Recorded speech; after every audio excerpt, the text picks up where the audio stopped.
It's joke.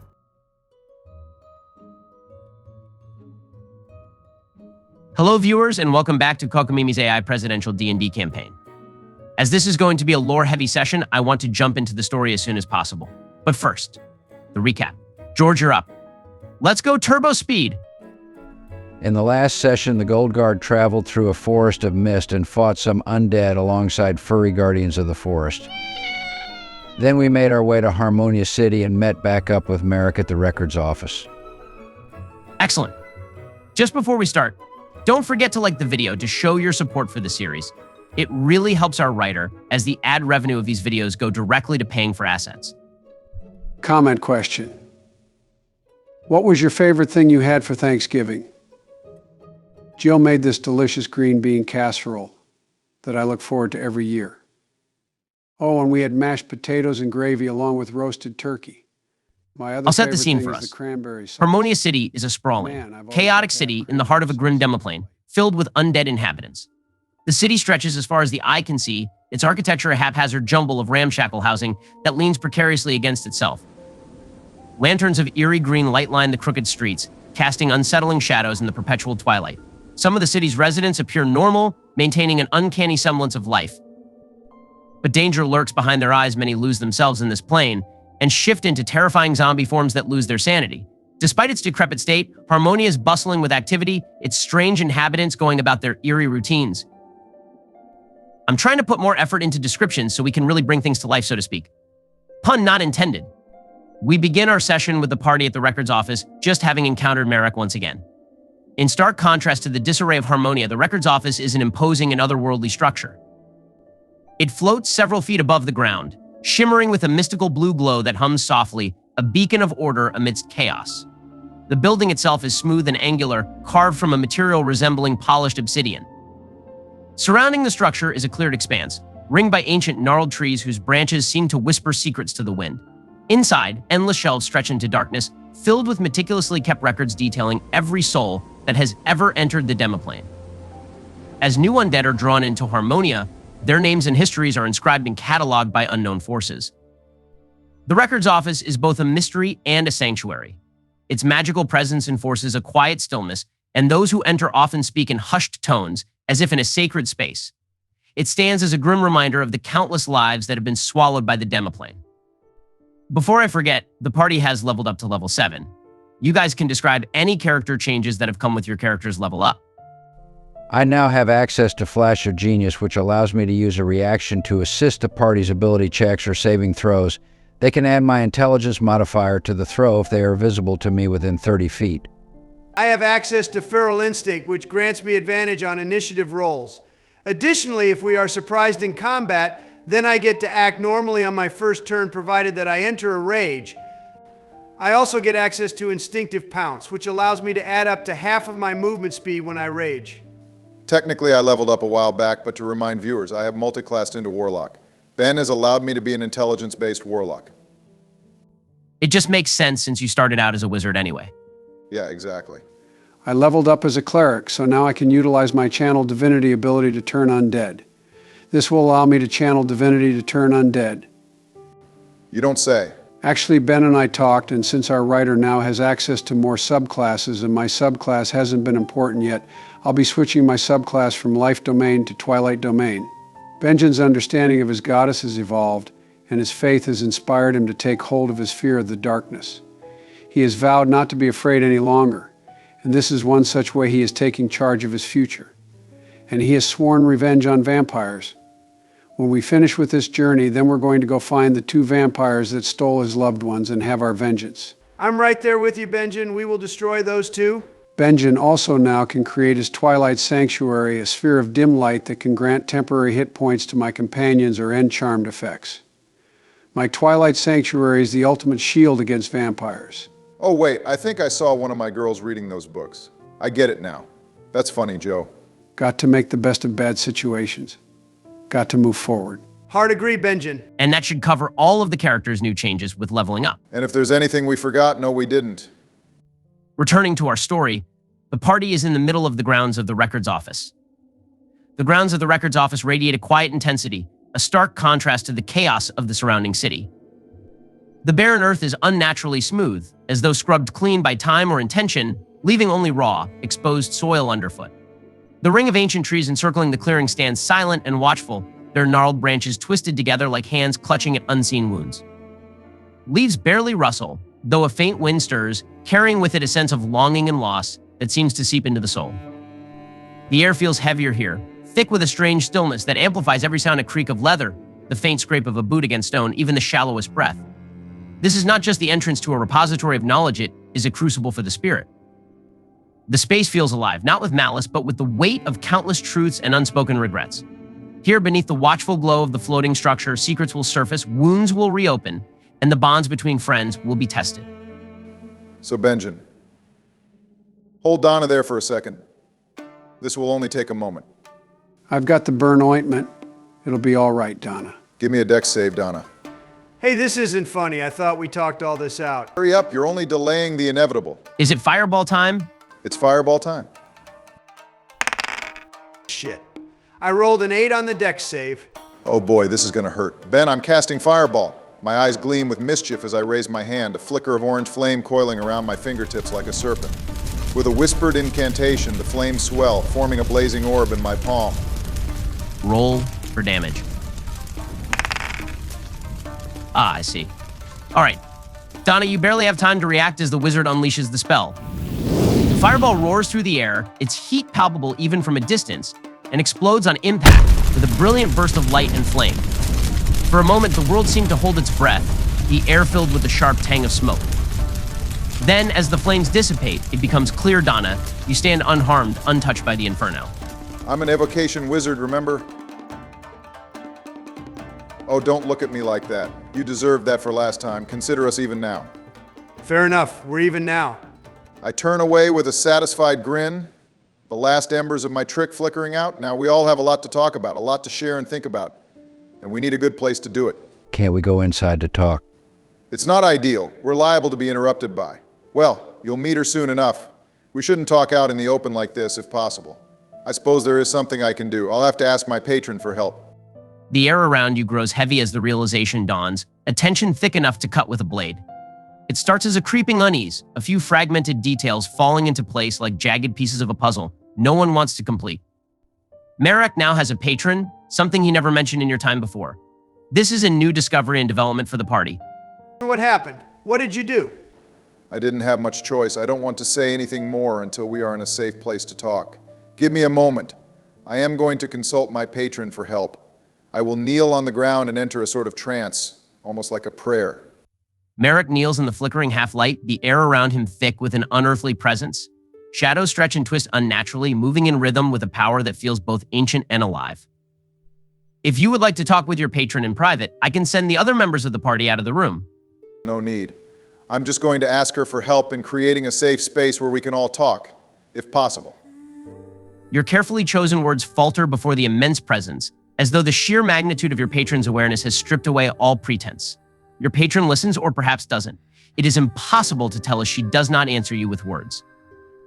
Instead, you perceive the light glowing of something from Donna's pact. Upon closer investigation, it is the tent you all received as treasure from the goddess of harmony during your temple pilgrimage in Melodia. We're supposed to talk in this tent? That's not exactly a safe or inconspicuous place. Ben, I would like to cast Identify on the tent. Got it. You examine the tent with the aid of your magical spell. The air shimmers faintly in your vision as layers of arcane energy come into focus, wrapping around the tent like a second skin. The first aura you notice is dense and stable. You recognize it immediately as abjuration magic, expertly woven to create a soundproof barrier. The enchantment hums steadily, an unyielding shield against any noise from within or without. But there's more. A second aura flares into view. This one is swirling, mercurial haze of silver and white. It dances over the tent's surface like smoke caught in an invisible breeze, the telltale signature of illusion magic. The spell is masterfully applied, rendering the tent entirely invisible to the naked eye, blending seamlessly into its surroundings. Holy crap. That's some useful magic. So the tent is now soundproof and has some sort of illusion over it that will make it invisible? Well, I'm the only one who is supposed to know that information, but we'll just say that I share it with the group. Looks like that is the case, yeah. I'll set the tent up off to the side so that we aren't sitting in the middle of the grounds. Even if we're going to be invisible, I don't want to invite anyone to bump into us by accident. True, good idea. I'll help set it up.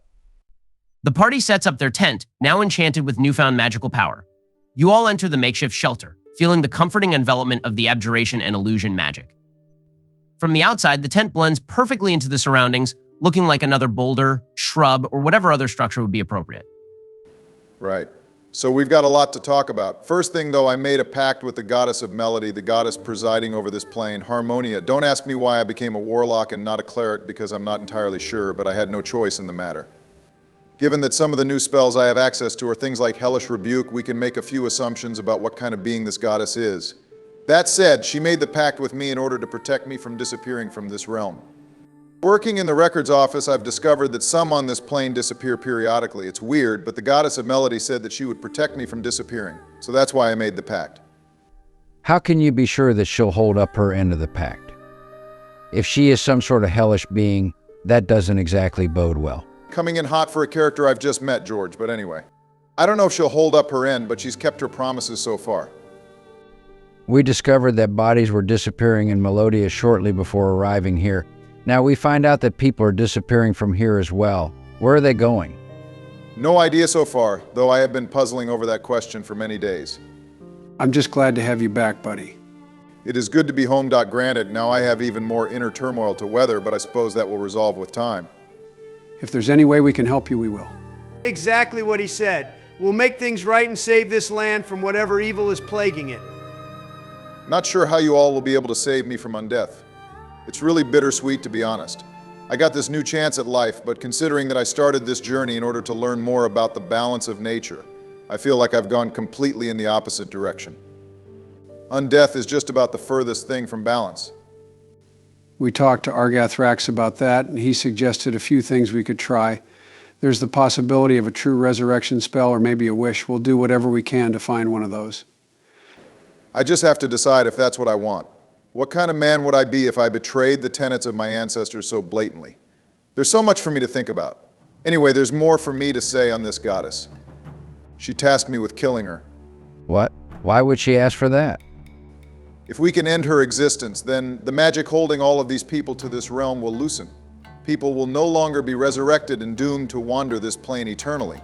That is what she wants, apparently. Even if she is a devil and attempting to trick us, I can't tell what her aim would be. She wouldn't tell me anything more, and I have had to be very secretive. She doesn't want to catch wind of our conversations. That's been a bit difficult, though, as Intu has been glued to me since I got here. She's going to come looking for me if I take too long. Sounds like a broad with separation anxiety. You have my sympathies. I can't remember if Ento is a name that the party has heard before. We probably have, but it's been so long that I forgot. You what now? Mem mentioned Into's name back when we had the carnival at Saltwish. Basically, she is Mem's counterpart in Harmonia. She is a so-called messenger of the goddess, or that's what her title is supposed to be. My thoughts are quite different, given that the goddess of melody wants to hide activities from Into. It's safe to say that Into will get in our way as much as Mem did. At least now we're expecting it. This also just occurred to me, but if I were to go through with the true resurrection or wish, then my patron wouldn't really have any need to protect me, and I wouldn't have any need to uphold my end of the bargain. While I don't know if that's what I want to do, it's something to think about. She might get in our way trying to resurrect me in other ways. I don't know. But on the other hand, if she wants us to kill her, then the moment you kill her, her protection will be gone, and you'll be susceptible to disappearing the same as the other undead around here. That's also true. Maybe you could ask her for a wish spell scroll or something? Shouldn't be as much of a problem for her to get one, right? That might be the best way. I'll have to think some more about it and communicate with her. See what happens. With that somewhat squared away, what now? That's one way to put it. Where do we go from here? I joined up with the party to make our way here and find your lost friend, and we found him. So what are we going to do now? Besides finding a way to cure his undeath, what is the plan going forward? I finished the temple pilgrimage in Melodia, but apparently I need to play the ritual song at a central temple here in Harmonia. Another 3 temples? Damn. If we have to go through all of that again, I will pry my eyes out with my bare hands. That shit was so tedious. Actually, I can provide some insight here. There are no more regular temples in Harmonia. I heard a rumor that Into destroyed all of them, but there is still a central temple, which is where I woke up when I arrived in Harmonia. That isn't the norm, though. People pop up all over the place. I suppose we could go take a look to see if there are any ruins remaining, but I highly doubt Into would let us run off to check things out. Before we forget, there's another thing we need to keep an eye out for. When we were on our way here, we met a changeling that was allied with Mem. Most likely, she is the person who impersonated you and earned Mayor Rain's ire. So that just further proves that your death is not entirely my fault. We were dealing with deep fakes up in here. No matter what course we take, we definitely want to mend this disturbance between life and death. People shouldn't keep popping up in Harmonia. I get the appeal of wanting a second chance at life, but I think the fact that people devolve into husks here is enough of a reason to point to a problem. I remember Argathrak saying something about how the goddess used to resurrect far fewer people. I don't know what's changed, but if we kill her like she's asking, that should take care of things. So that's one goal. End this goddess, solve the undead crisis. Try to bring Merrick back to life. Still, but what happens to all the undead here once the goddess is gone? They're stuck here forever, or do they die for good? As someone who has been here for a short while, I wouldn't want to be stuck here for eternity. But I don't know if it's feasible for us to handle all the residents of this plane. I don't know. If the goddess can raise the dead, can't she like unraise them as well? I don't know if it works that way, Donna. But I can ask later, or at least ask what she thinks should be done with all of the undead left here. If you get that figured out, we still need to answer a really important question. Who was it that called us to Melodia and Harmonia in the first place? And who was talking to Donna to poison the well, so to speak? I don't know who called us here, but whoever was talking to me was trying to sow discord and distrust. Safe to say that they are allied with Mem and possibly Into. When we were attacked by Mem and Argathrax helped us, he mentioned that Mem was possibly working under someone. Plus, she seemed to be a little conflicted about something when we talked to her during the fight. It's possible that the person trying to mess with Donna and the person behind Mem is the same person. So safe to assume they'll pop up again. The voice was a man, that's all I remember. Whatever he wants, he's no friend of ours. Got me killed. Do we have any clues as to the identity of this individual? None so far, but you would know best since you've been spending time with Into. Possibly. Ben, do any names come to mind? Or roll for history to see what you can remember. That's a 19. Your gaze grows distant, unfocused, as you sift through the haze of your mind. You're pretty sure that she hasn't mentioned any names in particular. I've got nothing, guys. But do we know if this person is different than the entity that bequeathed our prophetic dreams, the ones that brought us to the sister kingdoms of Melodia and Harmonia? If each of you would like to think back to that memory, we can revisit it for the roleplay. As Merrick combs through his memory to recall any information Ento might have mentioned, the rest of you consider the events that led up to your journey to Melodia. Donna, your mind drifts back to the night after your fight with Bam and escape from the tribe. The snow bites at your face, its icy claws stinging against your skin as the wind howls around you. You wrap your fur cloak tighter, but the chill seeps through, as relentless as the memories you left behind.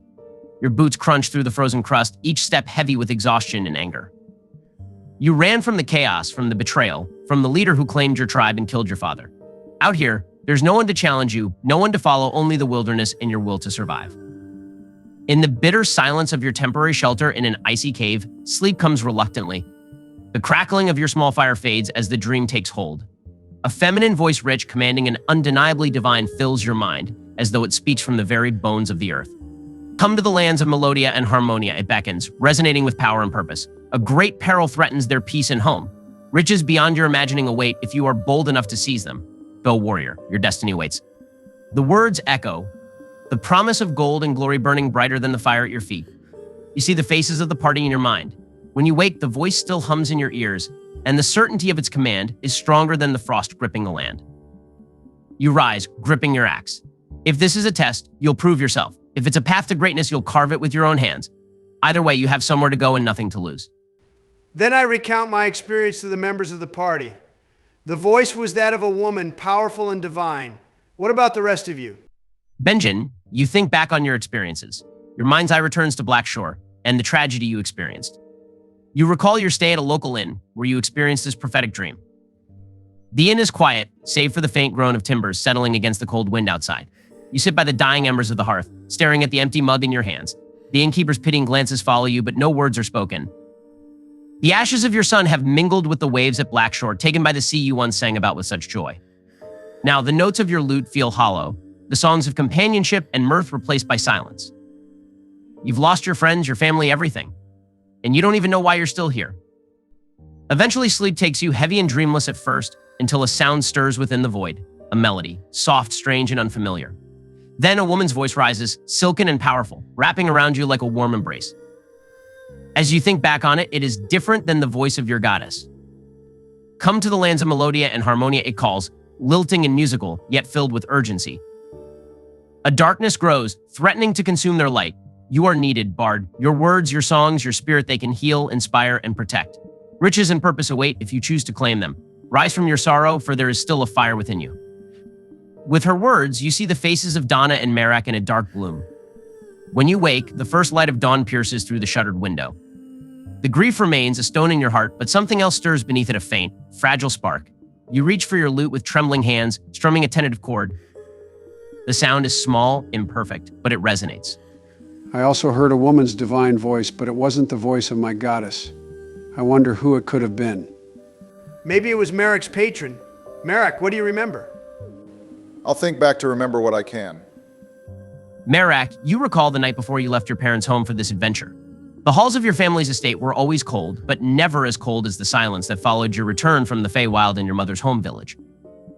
Once, your mother's people might have seen promise in you, but the moment you dared to study magic beyond their sacred traditions, the warmth turned to frost. That night, your final one in your home, you found no peace. Sleep overtook you only when exhaustion did, and the dream came swiftly, pulling you into a place neither here nor there. A realm of vivid color, of shifting landscapes, both wild and serene. A woman's voice emerged from the stillness, resonant and clear, like the song of the wind through ancient trees. Come to the lands of Melodia and Harmonia, she called, soft but filled with undeniable authority. The balance you have sought all your life is in peril. The harmony of these lands wanes, threatened by forces that would unravel it. You, wizard, have the power to restore what is lost and learn the truths you seek. Riches and knowledge await, if you have the courage to pursue them. The cycle has chosen you, do not falter. As you reflect back on it, the voice from your dream is not that of your patron. The dream lingered, wrapping you in its melody as the vibrant colors faded into darkness. When you woke, the dawn light filtered through the ornate windows of your chamber, illuminating the pact satchel at your feet. You picked up your spellbook, tracing your fingers over its worn cover. The answers you've sought since your youth were never here, bound by the narrow traditions of your family's ways. But now, the lands of Melodia and Harmonia call to you, promising both purpose and understanding. Wait, then what about George's character? What about you, Tree? What brought you here? Out of character, Joe already posted the song for my backstory. In character, I'll tell you all, I came to Melodia with the expansion of the Adventurers Guild over the past years. I heard tell of a city that was booming in population with a lot of guild requests to develop the town and hunt some of the wildlife. Prior to that, I'm not proud of the man I was. I sailed with a crew of pirates. I mean, I was a pirate myself. I've done plenty that I don't want to reflect on: plundering, pillaging, and more. But it suddenly occurred to me that I had done so very little in my life to leave behind a good name. No one would care when Old Tree died. Heck, they'd be happy about it. That's not the life I wanted to have or the man I wanted to be. Never too late to change, though, right? So I left the crew and set myself to odd jobs. Eventually got some smithing experience and went from there. You can indeed teach an old dog new tricks. So that's my story. Really, I just wandered here. You've all been good to accept me. I hope this doesn't change things. The past is the past. What matters now is the man you're going to be in the future. As far as I'm concerned, you're with us now, fighting to protect the innocent and help people. You're a cherished member of the Gold Guard. Thanks, I appreciate that. So Tree didn't have a prophetic dream like the rest of us, but he has still ended up with the party, so he's part of the team now no matter what. Seems like Donna has grown a bit since I've been gone. You should have seen how Benjen yelled at me. It was crazy. She needed the firm hand of a loving yet fed-up father. I'm sure it was something like that. Then if I put everything together, then we might have the start of a plan. Concepts of a plan, if you will. That's my line. Joe should probably finish his temple pilgrimage. I can take you all to the central temple in Harmonia to get that squared away. I know where it is since I first appeared there when I came to Harmonia. After that, I don't know. I'll have to consult with my patron again to see where we go from here. If more people are disappearing from Harmonia, then we should investigate that as well. We can do that while Merrick talks to his patron and figures out next steps. In order to restore the balance, like we were asked in those prophetic dreams, we have to eliminate the strange, unnatural connection linking the dead between Melodia and Harmonia.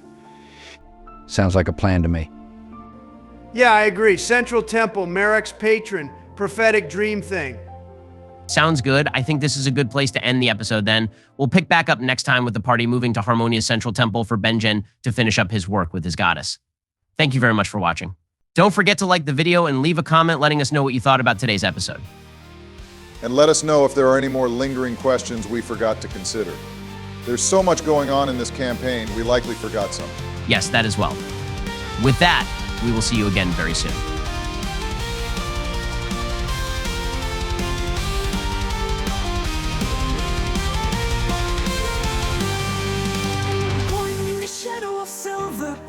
With ears that heard both whispers and sighs, Merrick walked on the tightrope line, a child of two worlds under endless skies.